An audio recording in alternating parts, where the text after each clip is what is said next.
Phong bay tạm nhát sát hoàn phan hoàn su tông kêu la ma hu lại chát lại phan lại khá yêu cô cha nay phan nay chẳng các lại ma để chát âu phan cửa đô thơm nha mơ miền nha man phan xiang phan khăn nơi qua xả sanh na đôสัพเพยุตตาพระปิณเจ้าโคตมะโยโกอย่าปีนับตัวเห็นนับตัวแกงตั้งกาตั้งย่างหันตั้งไว้เข้าถิ่นอาผู้โศกตู้เจริญเติมเลิกป่ากามะควังตั้งกาตั้งย่างหันตั้งไว้เตียวนอกผู้เจ้าเก่าปันเข้าลุงคำตั้งกาเนื้อเมืองผ่านเปสีพาเตียนนั้นมาพบไว้นั้นก็วันกันสองกินเวทพงวังตั้งกาตั้งยังทิศายุสามเปิงตั้งกาตั้งยังดีมีสาบุญมีสายามีสาตั้งกามีสายุสามเปิงนั้นก็วันกันสองกินเวทพงวังจำเกมมุสเจ้าในวันคำด้วยกาอันวันขันก้องพึงก้องอีกุ่งพระเมียกุ่งพระเมียกุ่งสังฆาเมียตั้งกาที่เยรนาโตเมียเจ้าตั้งสามในอย่าเปพาคงลงลืมจ้าเทียนสวรรณากุ่งเมียเจ้าสามปาก็ให้มันเตอีกเลยปิ่นจ้าสิหาลาปาเสก็มันก็มีไว้ดำเดินทางเดินโตเอากาปันนาที่ปัดเดือว่าสุราเขาเป็นในใจสิงามันเกิดเขียนอาสาชายเจอดีเดินนั้นโอ้อาสรณาบุญเมียเจ้าสามปาโกเตียวอีกด้วยปิ่นชาสิชินาลาปาเสโกเธอมันก็มีไว้ดำเดินทางเดินจังทางที่เจตยากาเดียกีอภัสราสิ่งทั้งหลายเขา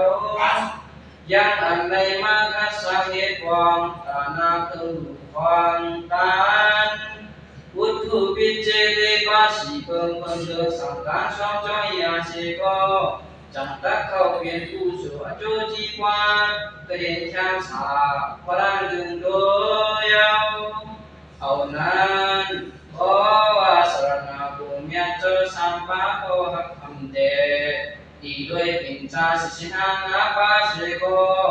ภาเสหังกาเสโดยันเสกิยันจังเปสมาตานาตึงบุคองตาเขาเยาความมีน้ำตาลนึงเสโกคืออันตักติมาบุจอดุกาภาตันอัตติยนาโตเมียโจตังสานในไปเจอในจอมนำเขาเปลี่ยนเจ้าเพื่อลูกท่าอาสาเสพึ่งอิงพระราสังฆาเยรนาเจ้าเมียสามบ้านพร้อมเอาทุ่งเอาก็สัมความส่วนลูกท่านเสียงคำรายโยโกจอมนำขอสั่งสอนอ่อนดีลูกท่านเสียงคำรามีมานั้นในโลกาลงในเดือเสสรณาคงในชินทำในคำวิธีพึ่งดีอิงลาอันเดเป็นดีนาทาวานาเว้ยพึงต่อถึงสุดจวาสาเขานั้นโดยเสสีนาสินทำในอัมพิสัญญาวาในในสีนาว่าในมันเป็นข้อความว่าคาถาปาฏิภาษาชินันวานั้นจำมันเป็นข้อความปาฏิเย็นยาวเพราะว่าความใดเขาจำบอกว่าไปกันทิ้งทิ้งชินทำเจ้าเก่าอย่าคุณชอบเอาว่องวางยาว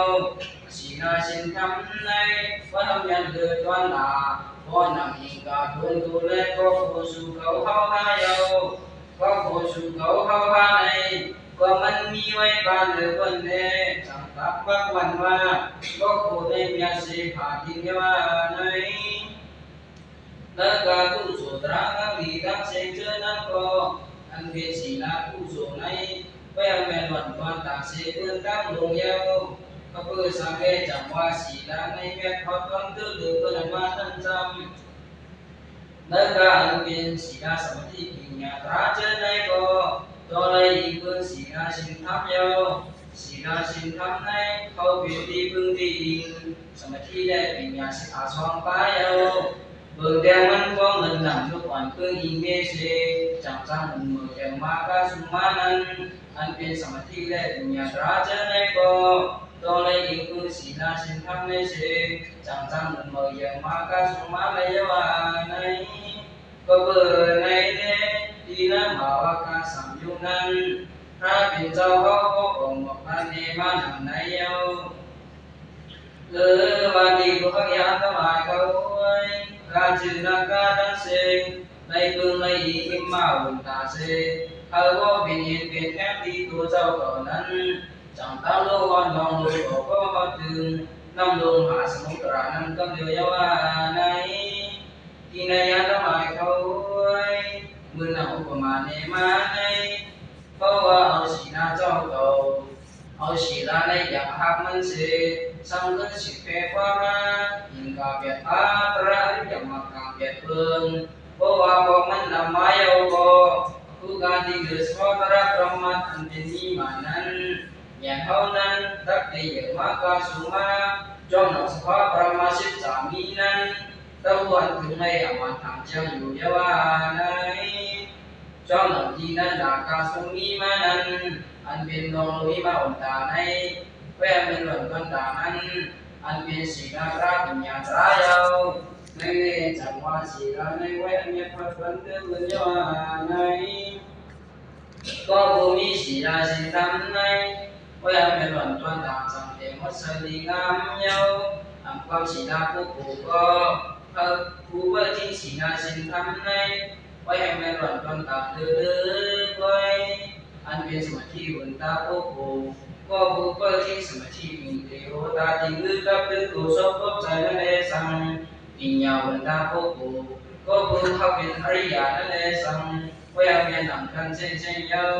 ไว้กับว่ามาจากเรื่องลงเวียนนันจังศีลบนตาผู้ผู้ในไว้แม่พอฟังเดือดบนยาในก็เบื่อศีลบนตาผู้ผู้ในแม่พอฟังเดือดบนตาเสียงแม่การที่ยาในสัจมาปาในอันอริยเจนั้นในคู่โดยไว้กองกองนับตังที่อันก็ผู้เข้าเวียนยาศีลสิขาวาโดยเยอะเดือดนั้นเสียเจ้าก่อนนั้นยาวาในที่นั้นศาสนาเจ้าพุทธมุ่งแสงคำพระในเอาดังศีลในเอเปดังธรรมันเสจังที่เดดังพวกเป็นศาสนามุ่งคำพระเป็นเจ้ายาวาในศีลสินธรรมอันนี้ไว้ที่นั้นสำคัญคุณตัวเจ้าตนนั้นผู้เลิกภาษีออกมาเพราะว่าอะไรเอาทุกเดียวขัดขัดคุณสวะวังกว่าโยโกที่ดังผู้ผู้ผู้นั้นในว่าศาสนามันตุ้มยาวาในจอมหนักผู้นั้นมีเนื้อลมพากันผ่านในมีวันเดียนดีกันนี้มีวันนี้ก็ดีเวจาริกาศีลาวริกาศีลานั้นทุกเดียวก็ผู้รักษาศาสนาคุณสวะให้ว่าในในศีลสินธรรมในเขาเป็นบุตรโลหะอาสังผู้สุตั้งสินจื่อศีลาเขาเป็นแดนโบตันกว่าสุขทีที่จึงช่างสารนักการสมุนตะกาพระภูนิปานัญญาในก็ภูมิศีลสินธรรมในก็มาสุจวาสามัจเจที่ไล่ปัปปะที่ดำสุขีช่างสามมุขีนั้นเสียงกาอันเป็นความใหญ่โยตราศีลสินธรรมนั้นจางผู้สุภาพคงปันที่อันเป็นองค์เวียงข้างที่ความช่างสารเยาวาในจอมดองกันในเสที่นาทีละปตันปาดีโดปินจาศีลาสมาตานิยมเทมีไว้ในก็เขาเป็นศักดิ์สิทธิ์ที่หมายตองไว้ตัดเด็กเก็บใครด้านปันคิดที่รู้ก่อนเป็นหนังควรมาเชื่อวันเบิกวันเมื่อกาเดี๋ยวพัตตากำพาลูกในบนลังอ่านคำนับด้วยทานบ่มีกว่าสังเกตหนึ่งไปเช่นกำพากำเดียวเยาแก่นำยันบางฉันคำร่างเรามาแต่สีที่ดำลงฉันเท่าที่นั้นสังไว้มีไว้ควรผ่านทำเจอสังเดกินจังกินนาไอ้มาการเทียนสเตเขาตัววันยาว อันเป็นใจคนพานรู้จักกินงานนั้นไปเสียเร็วบนดีผู้สวมทรงสมตามพันคันเจอบุญปุ่งผู้เบิดไว้ใหญ่เด็ดว่าเย็นติดตัวเยาวาในบางปันบางคาก็ไว้ใส่เจอบุญต่อแก่ก็ผู้เจอนั้นใจมาเยาวก็เบิกเขาปีนคนผ่านนานคนก็แน่บุญก็เอาจังจังกันเย็นดีเราห้องน้องไม่เจ็บใจก็เบิกมีอายุทุกของหลุดโคตังจังจัดอันกับขาดาดีกองรู้ก็หลุดไปรู้ทุสามสามของหนึ่งสองก็ตัวเป็นระยะเวลาในเรียกสมาเป็นในเจ้าหนุ่มคนเจ้านั้นก็มันสังเกตได้เลยของในยินยินคำเจ้าผู้เหนือผู้วันแน่ผู้วันในตัวข้าชิดจ่าก็หลุดไปรู้ภาสังสารสายใจยุ่งตัวนั้นดีได้แค่คือสร้างป่าคุณจ่าจานาปานเรื่องนั้นตัวการเป็นตัวเขาก็สังเวยเป็นชาวบ้านนี้ขาดกินนาเปิ้นไว้เน่ดีเช่นตั้งดูก็มีที่ตั้งถึงไว้ย้อนมันขี่เผายันตั้งสังก็เอาได้ก็ในถูกเฮ็ดอาจุดปรามีนั้นเตรีเสกันเยาวในกันนั้นอามันใจของพานก็จะทำมือก่อย้อนคำสีดาสินทำที่เจ้าจะให้ในสภาพที่ไว้อยู่สีเสียแน่พักคำก็ทิ้งคิดโดคิดเจอข้าเจอก็ว่ากูเมื่อกูวันตัวผู้สุดจัวสังลูกหายตายกว่าในเมื่อพักตำดีเมื่อขี่ตัวดีสานั้นก็เดียวเดียวไปสังคำเรามาได้สีตัวก็จึงไปสังมาคำว่ามาปราเป็นเจ้าเขาในทางก็ได้ไปสังเกตไปเสร็จกับหากาลาเข้ายาวอีในมีอีตั้งเลยตัวคำเมืองพาเบสีปามาสังกองสังเขาเยาว่าในตั้งแต่ในปีมาพอจำฟังทั้งเสียเจนั้นในเป็นคนที่37ตัดเต็มในเป็นคุณลงสแกวดีมัน70ไป5จาคุณลงปฏิสัมพิก็ในเป็นการนำทั้งหลายสังโฆอันนับอันต้องเรียนเย้าคงเมื่อถึงมาจะสุดบางเรื่องในซ้ำในมาเป็นการลูกเข้ามาสาราสักเทลงที่เมืองวิสาดีนั้นเรียกว่าในเพราะว่าสร้างใจอ่อนในมา67 ปีวันนั้นเจ้าในตัวในก็เป็นโคตาอาสาแลเมื่อยามจำถึงบัวอุษานั้นจำพักวันกันเมื่อกว่าย้อนคำปิดใจสีนางอาบานั้นตัวที่ได้ยินเสียงมันคอยสัมโพกุคนวันในอันเจ้าโตได้แจ้งในกรรมสีนาสีธรรมะเมื่อจัดก่อนนั้นสัมเพื่อนเสร็จเพลินอายุมีเจ้าสีนาปีติสมณศักดิ์สัตย์อายุจะมองจงเลยศาสนาพระเป็นเจ้าเขาเสนย้อนคำเป็นอย่างนั้นเขาเนื้อศาสนาย่างกำจนสีนาสีขาสีนาโยสมาธิโยปีญาโตก็ถึงอาราธามาราธาผู้นั้นก็อยู่ว่าในอยู่เลยลองตั้งมีมาหนังในเสอันเป็นถึงชาสีนาสมาตันยังทีในมันจนสำคัญเขาบอกว่าตรงในตัวเบอร์เลยเปิดทิ้งสีนาอาว่ามันกับจับตัวเต็มทนดีนาเลยในโจขยันเดินสังเกตไปเช่นกำผาในเราจะหวังในตู้คำพึ่งผ่านเปสีป้ามาสีก็ดีว่าตั้งไปในสามเจจิงพีเจจิงคนนั้นก็แววก็ของเงินคำอุจจาระมาปีนั้นเศร้าจังเลยอันเดือดร้อนมากก็ต้องได้เปลี่ยนเย้าเก่าในก็เกินเมื่อยามจับก่อนของยามชอบเด็กกำชินปิ่นใจสีดำมาเลยก็เดียวจำในซ้ำในก้าวรถเจอคนตึ้งตัวกระท่อมหน้าอยากที่ดีสามบอกเพียงหายเยี่ยวสีในเจ้าพันตั้งก่อนคันเผยว่าในในจอมในจอมในจอมตั้งในเสอันเป็นปิ่นใจสีดำสมัยตอนนี้มาทีในจำสีดำสินตั้งในจำพันคนที่เราเกี่ยวกับเวอันกันจำพันคนที่เราปลูกดอกโพมาถึงเมืองเชียงเมืองคำเมืองหมากถึงในก่อนนั้นอันในเดียร์ถักเชียงเลี้ยงดีอยู่เยาวาในก็เกิดในในวันกันอยู่ยังก็กันที่เช่นทำเจ้าเก่าแต่คุณเจ้าเก่าว่างวันนั้นก็ว่าในก็เกิดในในวันกันขัดสนยังอยู่ใจให้การทำสิ่งเจ้าเก่าเอาตัวมันกัดจับตัวเด็กคนโดนไว้เสียแน่เก็บการฐานะสีดำกันถ้าจะบางทีเราหันไปศาสนาอย่างจริงอย่างอันบอกว่าเช่นได้ออกคนวันพักขันใจตั้งสิ่งเสียตั้ง เต้าวิปัสสนาญาณในซ้ำมันเป็นเต้าเนี่ยอันรู้จักอันถึงเฉพาะตรายอยู่สองภาษาอาภาผู้เกิดเป็นมายาลูกว่าเป็นมายาลูกว่าอำมันทางเจอและกาตาผู้นำนี้ตูเจอนั้นเป็นที่ใดก็ผู้เดียวเพียงที่มุสิกว่าที่นั้นอำเภอยิ่งในมีด้านแก่ตาที่มันคือตัวสังลาเคยมีสมุทรอันเป็นอันดูเป็นยาวลูกเดียวเจ้าที่มุสิกเนี่ยจอมอยู่คุณกำกำเยาสภาวะอันอำมันคือเนี่ยเป็นดูมุสิกในเป็นอนิจจตรายอันนั้นปึงแล่ในความตามเป็นดูอยู่ในเอาเป็นทุกขาตรายอันนั้นมีด้านแก่นและอันผู้ปึงในเป็นอนัตตาตรายว่าในในเต้าวิปัสสนาญาณในแก่นรักเขาเป็นอาจารย์รองรับกว่าอาเตเจวันมาผลนิพพานั้นนักตะวันกันที่จอมมาการรับเรียนในปฏิบัติศาสนาเสอาเจ้าเลยจำคนนี้ปฏิบัติศาสนาจังคับคารวะกุเสกัมตวาในตราตุพระเป็นเจ้าเป็นนุมังมิโกขอมาแลเป็นมีนางในสาธุสาธุสาธุการกินในสังวิเจตยาดังหลายมีดังสายจันทร์สัทธาเจตนาเกิดถึงเขาเสาเสนในมาเยวเมตติสิโกยังสอกันโตผู้ความน้อมไม่ตำตีพระสังฆายนาเจ้าเนี่ยตั้งสามังกาในมาหุงจอมกันคำเป็นคำสิ่งของพระเจ้าว่าเสในตั้งเสอันเป็นอานิสัมสามาพระกุศลคือกันดีมันเจิมผู้มาวัดมาวัดองค์การที่ก็เห็นทั้งสามมาภูนิพพานสาธุสาธุสาธุกับกายด้วยถ่ายปาก็นั้นได้จ้าของพระรังถึงโดยวายตายกว่านั้นเสก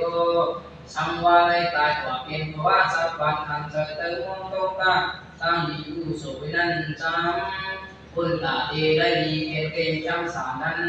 ให้เจ้าลองตามมันจำวิธีก็ผู้อยู่ภายปานน้องเรื่องหลังในตั้งเสียงก็ว่าก็ผู้อยู่ภายปานน้องเรื่องหลังในผู้ก็มีสิ่งก็มันผู้จูบพิจิตรปากเอาเลยตัวย่อยขีได้ด้วยผู้มีเจตนาจำเกี่ยวกับสังที่ดำปันปกปกหมกยาเข้าแต่ก็สังวาเขาเป็นตะพีพระเป็นจำเป็นเยาจำก็ว่าสามเปิดสุวรรณพิจุกุมคนเต็มเฟี้ยวก็จังกับผู้บรรลุสวดโจจีว่าก็ยังช้ำสาสามเบิงช้ำสาปีช้ำสาคนช้ำสาหาโคดอกเตอซึ่งวันเมืองเชียงเมืองข้างเมืองบากผู้นิพพานยามเยาวิปัญจผู้ที่ผู้ตายการตัดเจริญสุขาดีเปลี่ยนเพลงช้ำสาการตั้งเสียงเยาขจรเลยก็คนในชาติพระวรำถึงผู้หายตายกว่านั้นเสียก็ของรักเกินก็ดูหายตายกว่าเยาไว้กายังคือเท่าก็ผู้อยู่ภายปานนอกเรื่องหลักในอัมพุลันเป็น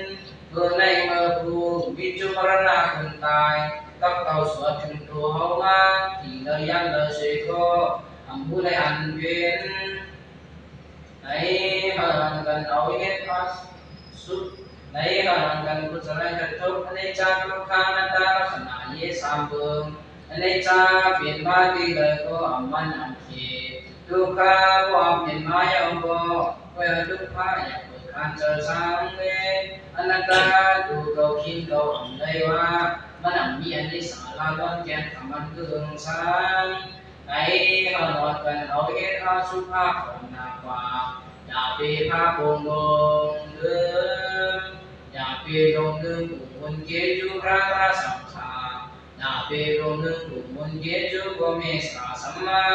อย่าไปลงเดิมรักคนเสียสีอาสมาธิปัญญาสิกขาสามเยอะเพิ่มกำลังยังพระอะไรมาโผล่นิพพาน